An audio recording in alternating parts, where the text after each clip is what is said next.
ಭದ್ರತೆಯೇ ಇಲ್ಲದೆ ಆಟಿಕೆಯ ವಸ್ತುವಾದ ಯುದ್ಧ tanker Shivamogga freedom ಪಾರ್ಕ್ನಲ್ಲಿ ಇರಿಸಲಾಗಿರುವ ಟ್ಯಾಂಕರ್ ಇದೀಗ ಆಟಿಕೆಯ ವಸ್ತಾಗಿದೆ.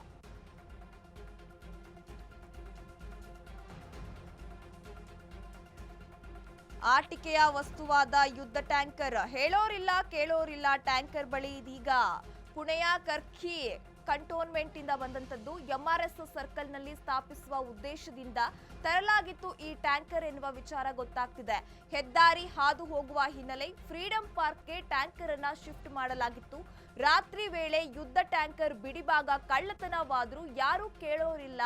ಭದ್ರತೆಯೇ ಇಲ್ಲದೆ ಆಟಿಕೆಯ ವಸ್ತುವಾಗಿದೆ ಯುದ್ಧ ಟ್ಯಾಂಕರ್ ಅನ್ನುವ ವಿಚಾರಗಳು ಇದೀಗ ಗೊತ್ತಾಗ್ತಾ ಇದೆ. ಶಿವಮೊಗ್ಗ ಜಿಲ್ಲಾಡಳಿತ ಮಹಾನಗರ ಪಾಲಿಕೆ ವತಿಯಿಂದ ತರಲಾಗಿತ್ತು ಈ ಯುದ್ಧ ಟ್ಯಾಂಕರ್ ಅನ್ನ. ಪುಣೆಯ ಕಿರ್ಕಿ ಕಂಟೋನ್ಮೆಂಟ್ ಕಡೆಯಿಂದ ಈ ಒಂದು ಟ್ಯಾಂಕರ್ ಅನ್ನ ತರಲಾಗಿತ್ತು. ಈಗ ನೋಡ್ತಾ ಇದ್ರೆ ಯಾವುದೇ ರೀತಿಯ ಭದ್ರತೆ ಇಲ್ಲ ಆ ಟ್ಯಾಂಕರ್ಗೆ. ರಾತ್ರಿ ಆಯ್ತು ಅಂದ್ರೆ ಸಾಕು ಕಳ್ಳರ ಹಾವಳಿಯಲ್ಲಿ ಜಾಸ್ತಿ ಆಗಿದೆ. ಆ ಒಂದು ಟ್ಯಾಂಕರ್ನ ಬಿಡಿಭಾಗಗಳನ್ನ ಕಳ್ಳರು ತಗೊಂಡು ಹೋಗ್ತಾ ಇದ್ದಾರೆ ಎನ್ನುವ ವಿಚಾರಗಳು ಕೂಡ ಗೊತ್ತಾಗ್ತಿದೆ.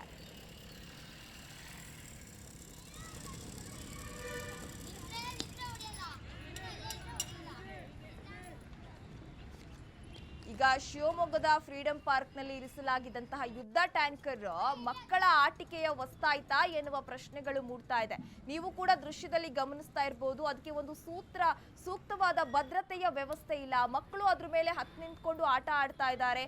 ಅಲ್ಲದೆ ಆಟಿಕೆಯ ವಸ್ತು ಆಯ್ತಾ ಹಾಗಾದ್ರೆ ಟ್ಯಾಂಕರ್? ಬಿಡಿಭಾಗಗಳನ್ನ ಕತ್ಕೊಂಡು ರಾತ್ರಿ ಹೊತ್ತು ಕಳ್ಳರು ಎಸ್ಕೇಪ್ ಆಗ್ತಾ ಇದ್ದಾರಂತೆ. ಇಷ್ಟೆಲ್ಲ ಗೊತ್ತಿದ್ರು ಕೂಡ ಅಷ್ಟು ಒಂದು ದುಡ್ಡು ಕೊಟ್ಟು ಬೇರೆ ಕಡೆಯಿಂದ ಈ ಟ್ಯಾಂಕರ್ನ ಖರೀದಿಸಿಕೊಂಡು ಬಂದ್ರು ಕೂಡ ಯಾಕೆ ಒಂದು ಸೂಕ್ತ ಭದ್ರತೆ ಕೊಡ್ತಾ ಇಲ್ಲ ಎನ್ನುವ ಪ್ರಶ್ನೆಗಳು ಕೂಡ ಮನೆ ಮಾಡ್ತಾ ಇರುವಂತದ್ದು.